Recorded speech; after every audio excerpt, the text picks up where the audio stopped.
What's happening in Iran isn't just another overseas crisis. It has triggered a predictable three-stage economic cascade, and the first shockwave is already hitting your household budget.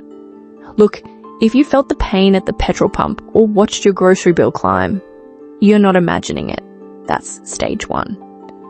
The news is showing you the politics, the ships, the global drama. But they are missing the part that actually matters, the invisible chain reaction that connects this crisis directly to your mortgage. In this video, I'm going to give you the data-backed map of this cascade.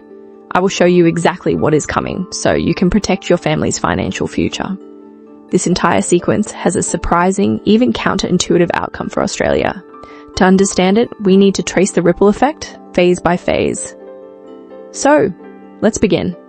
First, I'll break down stage 1 and stage 2, the immediate impacts you're already feeling at the bowser and the checkout. Stage 1 is the immediate oil shock. It starts in the Strait of Hormuz, a tiny stretch of water that acts as a choke point for nearly 20% of the entire world's oil supply. The flow of crude oil and other products through that strait has dropped from about 20 million barrels per day to a trickle. Look, the International Energy Agency has officially called this the largest supply disruption in the history of the global oil market. That's why Brent crude is already sitting around $116 a barrel, with credible forecasts putting it at $200 if this is prolonged. That's the shock you feel at the bowser. But this isn't just about petrol. That price surge is the first domino in the cascade. Stage 2 is when the crisis spreads from the bowser to your kitchen table. Here's how it happens. Natural gas is a primary ingredient for making fertilizer. As gas prices soar, fertilizer costs skyrocket. About a third of the world's entire seaborne fertilizer trade normally passes right through that same strait. According to the Carnegie Endowment, urea benchmark prices have already jumped by around 30% since this began. That 30% jump isn't an abstract number on a trading screen. That is what you will feel in the price of bread, milk, and vegetables in the coming months. The FAO's chief economist is already warning this will lead to reduced crop yields and create severe risks to global food security. This shockwave also hits transport, and this is the part people underestimate. Diesel is the bloodstream of the global economy. It powers the trucks that deliver your food, the ships that bring in our goods, and the machinery that builds your homes. So as diesel prices rise, the cost of every single physical product goes up. This is why, even if you own an electric vehicle, you are not immune. The cost to get food to your local supermarket, the cost of the materials for any new construction, it's all directly tied to this fuel shock. And this is the crucial point. This pain you feel in your fuel and food costs. That's just stage 1 and 2. This is the part of the cascade that hits you directly as a consumer. It hurts, but it's not the part that has historically brought down entire economies. What comes next, in stage 3, is the part nobody is talking about yet. It's when the cascade moves beyond consumer goods and starts to fracture the critical industrial supply chains that everything else is built on. This is where the real threat of a recession begins. So, this is where the real threat begins. Welcome to stage 3 of the cascade, the industrial breakdown.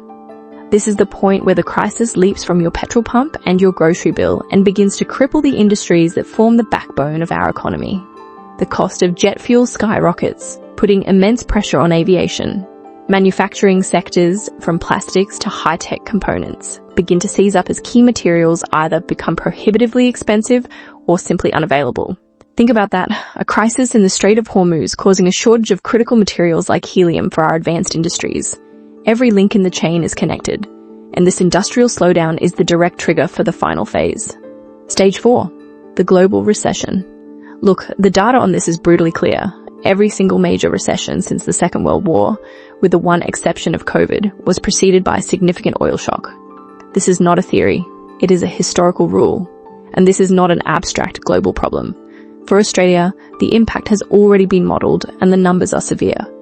In a prolonged disruption, analysis from Oxford Economics projects Brent crude could surge to $190 a barrel.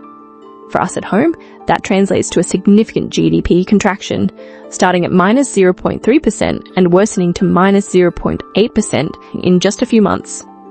It means inflation spiking well above 6%, or forcing the RBA into a corner where they would have little choice but to raise interest rates, potentially to 5.25% or even higher. Now, if you think this is just me or some academic model being alarmist, listen to the people running the system.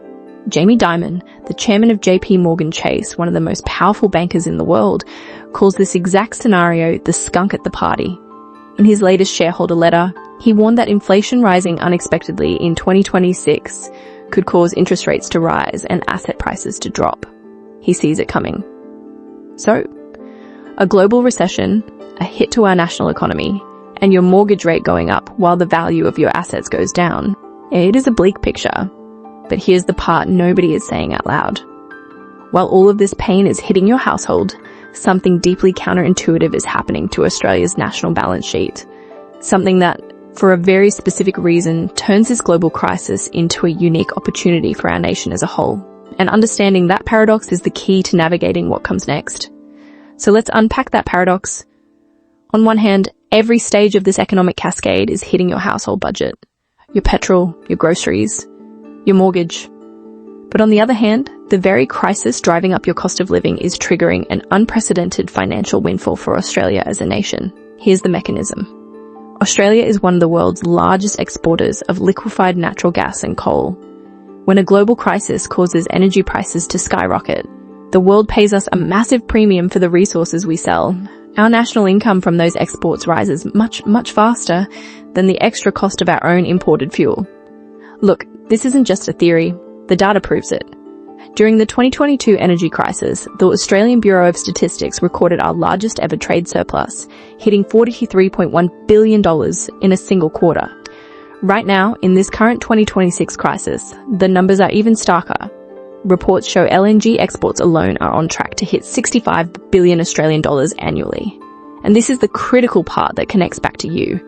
This enormous influx of cash generates record tax revenues for the government. It gives them the financial firepower to provide direct cost of living relief to households.